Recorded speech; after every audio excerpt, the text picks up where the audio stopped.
مرحبا أهل الكمال مرحبا أهل النوادي.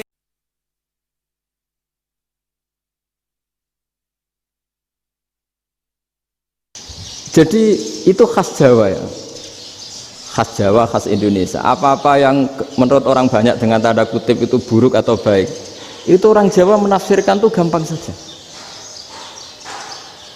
Sehingga semenjak itu Jawa itu dipandang betul. Saya punya kitab namanya Qadayal Haji wal Umrah. Itu terbitan Hayatul Ulya Arab Saudi, milik Wahabi. Itu diantara fatwa yang dipakai untuk solusi muskilatul haji, problem-problem haji kekinian. Itu fatwanya syekh-syekh yang dari Indonesia. Termasuk Syekh Khotib Minangkabau, Syekh Nawawi Banten, Syekh Bakir Nur Jogja. Misalnya begini dalam fatwa-fatwa yang menyulitkan kita ya, sampai sekarang jadi perdebatan.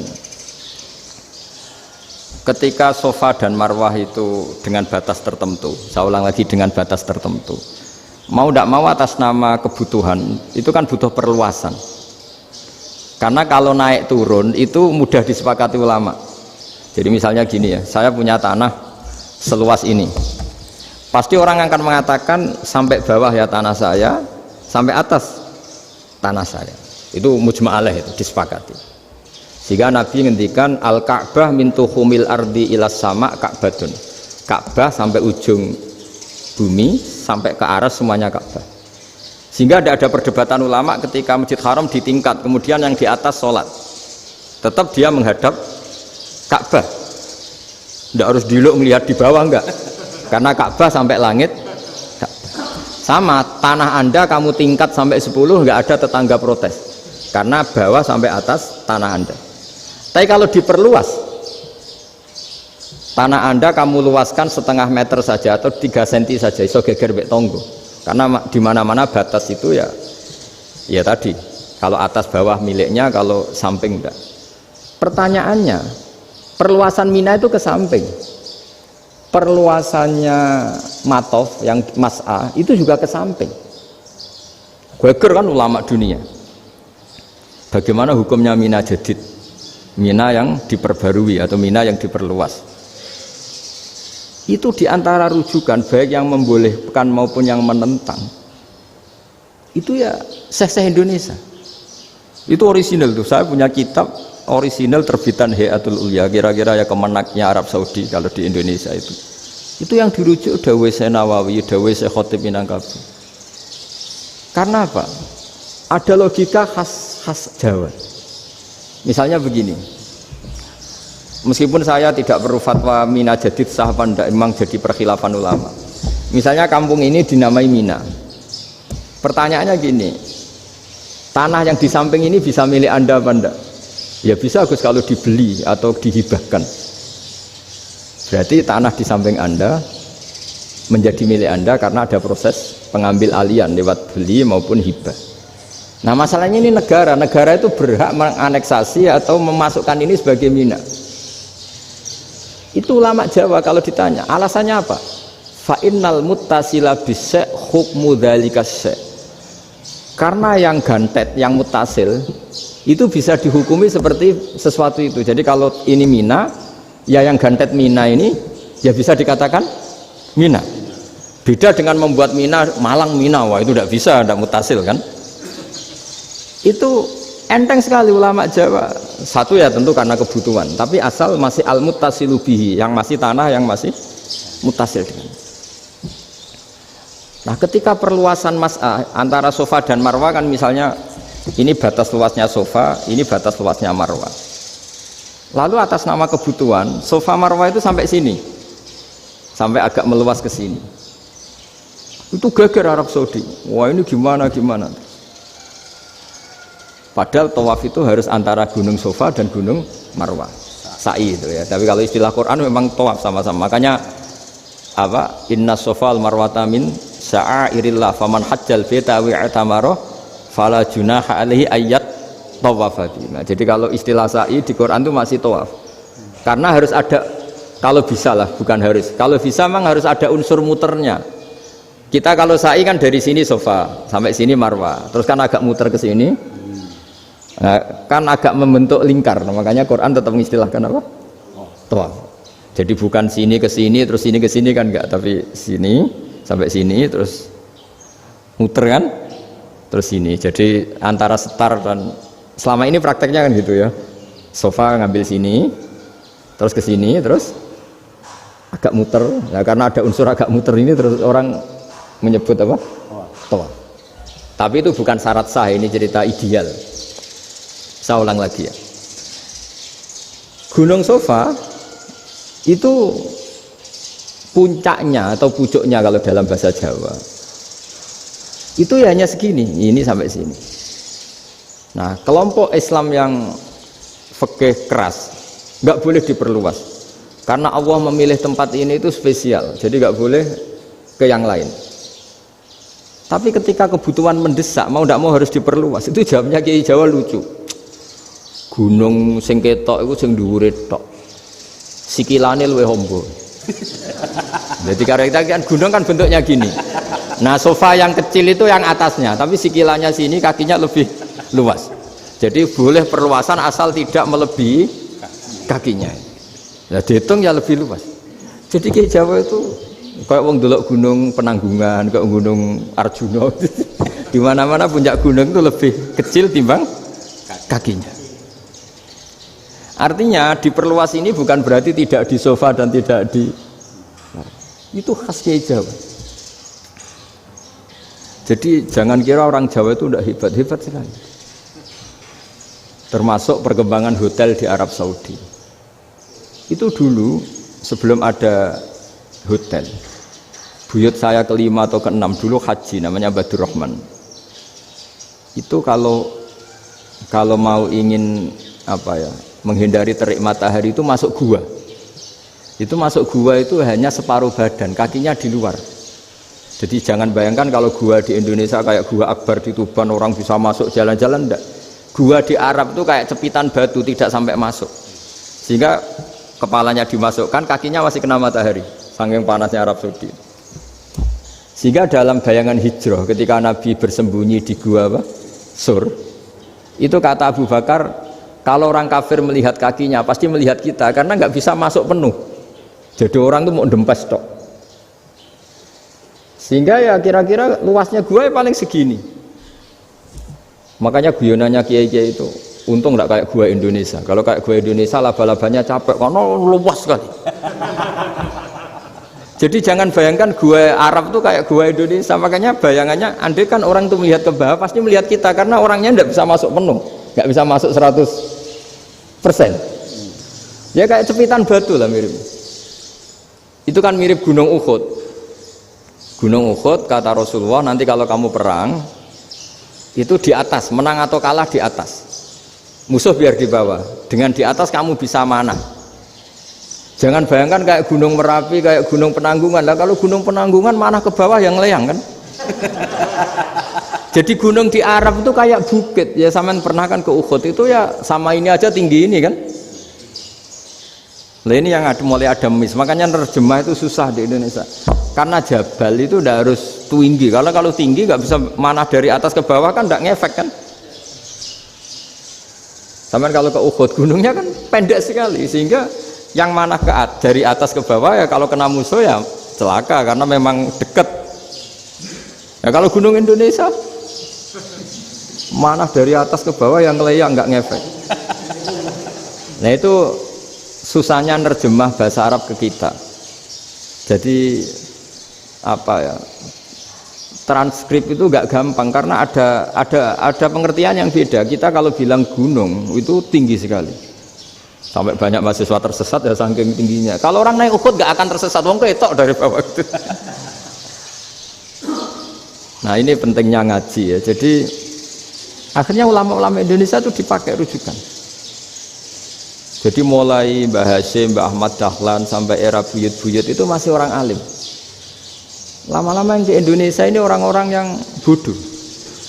Sehingga orang Jawa kalau ke sana dibully, ya Jawa tak kuluh kaya. Orang Jawa itu penggaweane itu mangan ulo, makan ular. Karena belut itu kalau di kamus itu persis ular. Dulu itu kan kamus tidak full color. Gara-gara gak full color, gambar belut sama ular itu sama. Belut itu belut sama ular kalau nggak full color gambarnya sama apa enggak? Sama. Terus orang Jawa itu kan masih banyak yang makan bajing itu apa? Ketupai. Bajing kalau digambar tidak full color sama dengan tikus. Gambar yang tidak warna. Hitam putih. Sehingga kita ini dibully pemakan tikus dan pemakan ular. Karena belut itu persis ular kalau digambar yang tidak full color.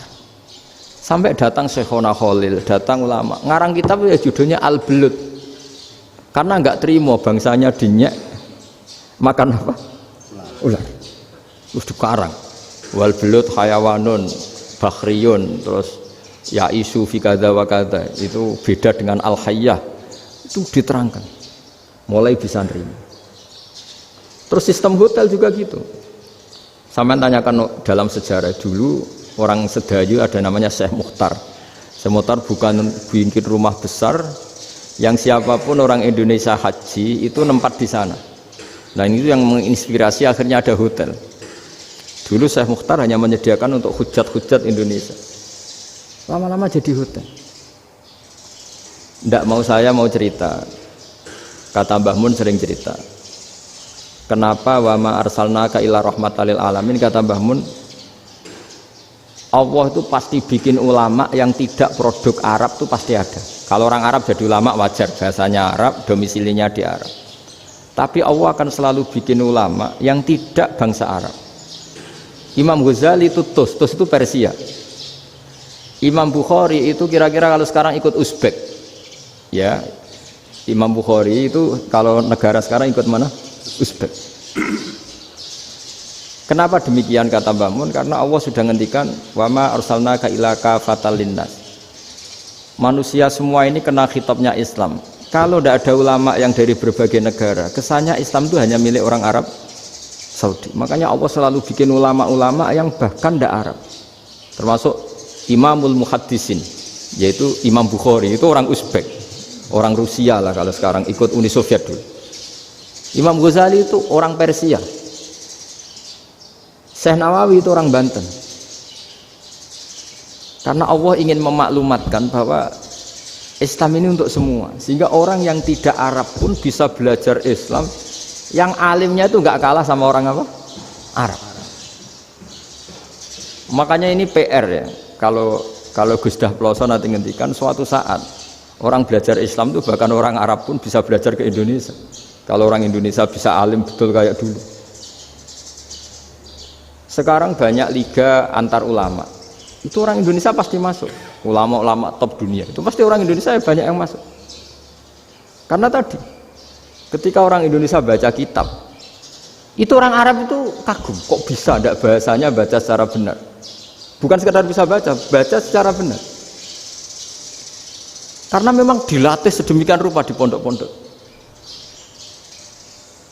Makanya kita semua lah yang alim di Indonesia itu kemana-mana ya pasti alim. Dulu putra Mbah Mun namanya Gus Zofur itu tahun pertama ya sudah the best di tahun pertama. Kalau tahun pertama the bestnya ilmunya bawaan dari sarang, dari keluarganya. Gus Najib mondok di Said Muhammad tahun pertama sudah dipuji sebagai yang teralim karena ya sanggup. Kalau dipujinya tahun ketiga, tahun keempat kan mungkin dapat dari sana. Ini tahun pertama. Saya ulang lagi tahun pertama. Karena pengajaran di Indonesia itu luar biasa di pondok-pondok ini. Makanya kalau dalam anekdot pondok itu cerita-cerita lucu itu. Ada orang Jakarta ngaji, setelah di kelas itu pelengahan terus.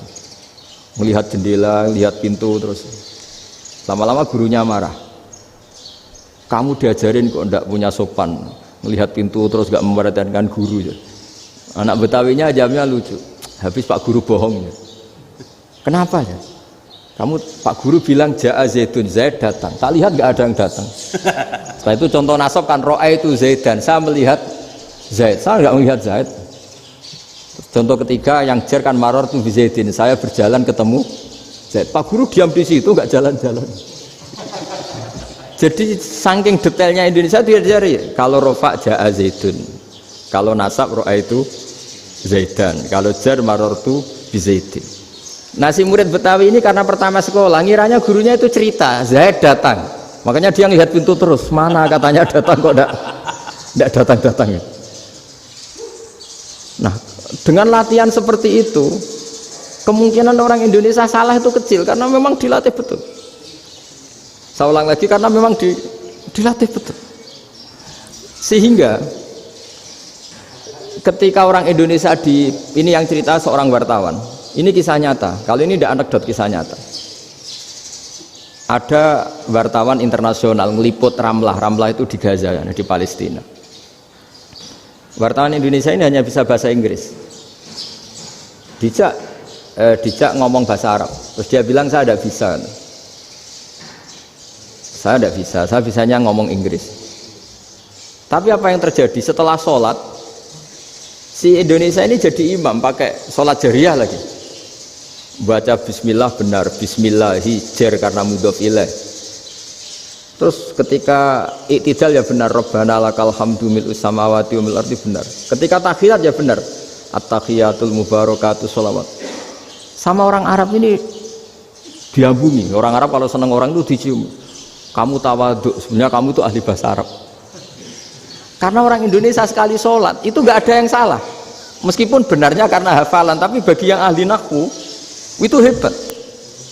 Misalnya kita kalau ngapalkan kan bismillahi, bismijar karena ba, Allah jar karena mudhof ilaih, ar-rahmani jar karena sifat, ar-rahimi karena sifat, alhamdu rofa karena mubtada, lillahi jar karena ada huruf jarli, robbi jar karena sifat. Sebetulnya tidak karena pinter, tapi karena hafalan. Tapi orang Indonesia hebatnya itu benar terus. Rabbana lakal hamdu, ya kan, alhamdu rofa, terus mil'us samawati ya rofa karena sifat. Sehingga terus orang Indonesia kalau sholat di Timur Tengah itu dipuji karena makhrajnya ya benar, rofa nasabnya juga benar. Nah itu di negara lain tidak ada nggak Indonesia. Orang Cina itu sering bikin marah orang-orang Arab karena kalau dongo itu nggak fasih kayak orang Indonesia. Orang Indonesia kalau dongo ya Allahumma tohir qalbi. Orang Cina ini yang jadi guyon di Arab, Allahumma tahir kalbi gitu. Itu kan bedanya jauh.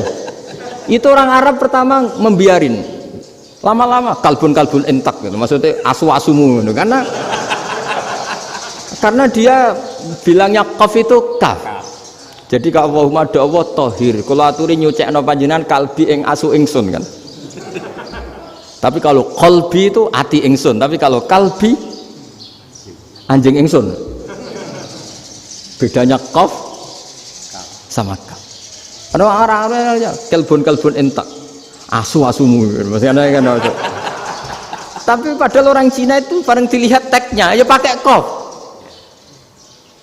Orang Indonesia enggak, mulai kecil dilatih sak fase-fase. Sampai yo sulit betul latihan Fatihah itu. Kalau di Kudus malah sampai 3 bulan Fatihah itu. Sampai at-tahiyyatu, kurang bersih. At-tahiyyat sampai gitu.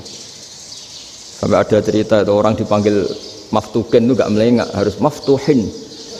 Baru melengak. Tapi barokahnya itu orang Indonesia kalau dongo memang benar-benar Allahumma tohir qalbi, ya Allah sucikan hati kami, bukan tahir kalbi.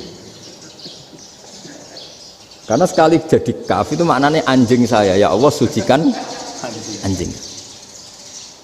Jadi ini orang Indonesia. Jadi kata Mbah Mun, dawe Mbah Mun, illa kafatal linnas, bahwa agama ini milik semuanya. Itu diantara bukti Allah menghendaki atau mendesain Islam seperti ini, orang yang belajar di Indonesia itu pengetahuannya Islam, pengetahuannya tentang Islam itu tidak kalah sama yang belajar di Al-Azhar, sama yang belajar di Arab Saudi. Makanya ini PR-nya UMM, PR-nya IAIN, PR-nya UIN. Bisa enggak sealim mereka dalam bahasa Arab? Nah, bahasa Arabnya mau man anta, ana zaidun. Jangan sampai, karena kita di sana ini kadung dibully. Orang Arab tuh kalau bully kita, sampai tak kasih cerita. Itu ngawurnya Masya Allah. Kata dia, ada anak orang Indonesia haji. Si anaknya orang Indonesia yang dijotos sama anaknya orang Arab. Dijotos, dipukul. Sehingga cerita terus si orang Indonesia nggak terima, anaknya yang orang Arab dipukul. Yang balas bapaknya. Orang Arab tanya, lima ada dorobta ibni, kenapa kamu mukul anak saya? Itu orang Indonesia bahasa, wah aku biasa. Jadi hanya bilang gitu. Artinya anak saya dihada ya maka tak ada. Bahasa Arabnya gitu. Anak saya dipukul maka saya balas mukul. Itu orang Arab mantuk-mantuk oh gitu. Paham? Suatu saat ada orang Indonesia itu sama orang Arab itu dilus-lus. Dilus-lus itu ya digini-giniin. Karena dia latihan bahasa Indonesia, latihan bahasa Arabnya itu masih mufrodat. Jadi kalau mengartikan yadun itu tangan, saro itu jalan. Jadi kalau jalan ya saro-saro. Roksun itu kepala. Ana itu ingsun. Jadi karena dia nggak ngerti penggunaannya. Itu bahasa Arabnya itu yadun anta. Jadi bukan yaduka tapi yadun anta. Berarti tangan kamu. Saro-saro itu jalan-jalan. Ala roksi ana yang atasnya sira ingsun. Jadi mestinya yang benar kan yaduka saro ala roksi atau gitu. Tapi enggak dipotong-potong. Yadun tangan kan, anta kamu. Berarti tangan kamu. Saro-saro jalan-jalan. Roksun itu sirah, anak ingsun. Jadi di atas kepala saya. Orang Arab tertawa-tawa. Tapi paham. Maksudnya seperti itu. Jadi kita ini dibully di Arab itu Masya Allah. Jadi akhirnya lahirlah ulama-ulama tadi yang saya sebut tadi. Bahkan pernah lama sekali ulama Indonesia itu jadi master di Arab Saudi. Yaitu Senawi Banten. Itu kalau orang sana bilang itu Sayyidu Ulama Il-Hijaz. Top-topnya ulama Mekah Madinah. Padahal beliau orang Indonesia. Dan dimakamkan di Ma'la itu dekat makamnya Sayyidah Khadijah. Karena sangat dihormati. Nah di antara sebab dihormati adalah ketika orang memahami syahid maknanya pokoknya maktulal kafir. Syahid itu adalah orang yang kalau perang itu mati di medan perang. Itu Imam Nawawi merinci secara detail. Kalau dia perang supaya tujuannya mati syahid cepat ke surga, berarti dia nuruti hadzun nafsi, ingin cepat ke surga. Tapi dia lupa bahwa dia dengan terbunuh pasukan Islam berkurang kekuatan. Maka syarat perang yang benar adalah ya ingin menang. Di mana-mana perang ya lillahi kalimatillah, supaya kalimat Allah itu menang, jangan ingin kalah. Soal dia mati takdir, tapi jangan ingin mati. Wah itu terus dikagumi. Ternyata memang oh iya ya, kalau pasukan Islam 10 kafir 10 kita ingin syahid, berarti ya kalau orang ingin syahid kan terus mungkin perangnya ada hati-hati, main ngawur saja terus kalah mati. Sudah apa kalong satu kan terkurangi satu kan. Nah kalau semuanya 10 punya niat gitu, nah itu Syekh Nawawi. Syekh Nawawi itu orang yang begitu gampang nerangkan Quran. Bahkan ketika orang Arab kesulitan ngartikan famathaluhu kamathalil kalbi intahmil alaihi yalhas au tatrukhu yalhas. Orang tomak itu ibarat kayak anjing. Anjing itu kamu kasih makan ya tetap melet, menjulur-julurkan lidahnya, kamu ndak ya ndak. Imam Nawawi ditanya, "Ma wajhusibi?" Lalu wajah tasbihnya di mana? Beliau menjawab, "Fit tomak." Jadi anjing punya dua sifat yang berlawanan. Di bab ilmu dipuji. Enggak ada hewan yang mudah menerima ilmu kayak apa? Anjing. Sehingga Quran mengistilahkan wa ma 'allamtum minal jawarihi mukallibin. Hewan yang mudah diajari itu oleh Quran dibahasakan sudah menganjing. Karena anjing adalah hewan yang paling mudah apa? Diajarin. Itu diakui oleh Quran wa ma 'allamtum minal jawarihi mukallibin. Tapi dia punya sifat yang sangat buruk sekali, yaitu enggak pernah puas. Makanya ketika Bal'am bin Ba'ura, ada tokoh yang kedonyan ya, itu kalau diistilahkan Quran walakinnahu akhlada ilal ardi wattaba hawa famathaluhu kamathalil kalbi intahmil aliyal has atau tatrukhu yalhas. Jadi anjing punya dua sifat yang berlawanan. Di bab ilmu dipuji karena paling mudah diajarin. Itu saya pernah ke Malaysia, diceritain sama polisi Malaysia. Anjing itu saking cerdasnya itu bisa deteksi CD palsu sama CD bajakan, asli sama bajakan. Itu kan gak kebayang. Kalau narkoba mungkin masih ada bau khusus ya, atau mesiu atau bom masih ada bau khusus. Ini enggak, anjing itu dilatih ngecek CD yang asli sama yang palsu. Wah itu kebablas itu pinternya itu. Itu harganya itu 1 miliar lebih, paling mahal. Jadi mungkin bisa deteksi ini dosen betul apa abal-abal itu bisa. Itu kiai betul apa kiai pesanan itu mungkin bisa. Itu saya punya kitab namanya Al Hayawanul Kubro. Itu cerita prestasi-prestasi hewan. Itu yang berkuras-kuras sampai berjilid-jilid. Itu ya cerita anjing. Tidak ada hewan sebaik anjing. Di bab itu ya, di bab sampai ya tadi ada anjing yang sangat loyal sama majikannya. Loyalnya masya Allah, sopannya masya Allah. Anjing itu mbok lama berbakti sama sampean, nggak mau tidur di ruang tidurnya sampean, dia tetap tidur di luar. Corong Jawa nggak ngelama. Suatu saat si raja ini minum, wisata minum. Pas mau minum diterjang sama anjingnya sampai tumpah.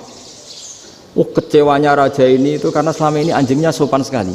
Sekedar ganggu di ruangannya nggak pernah, malah ini mau minum minuman yang disukai diterjang anjingnya tumpah. Marah kan anjingnya di mana? Ternyata apa? Minuman itu anjing ini tahu kalau minuman itu beracun, diracuni oleh musuhnya. Itu saking hebatnya anjing sampai ketika ngawal rajanya itu tidak sekedar ada penjahat atau maling, bahkan trik-trik kayak minumannya diracun oleh orang lain tuh anjingnya tahu. Sehingga pas mau diminum diterjang sampai terus supaya nggak keminum.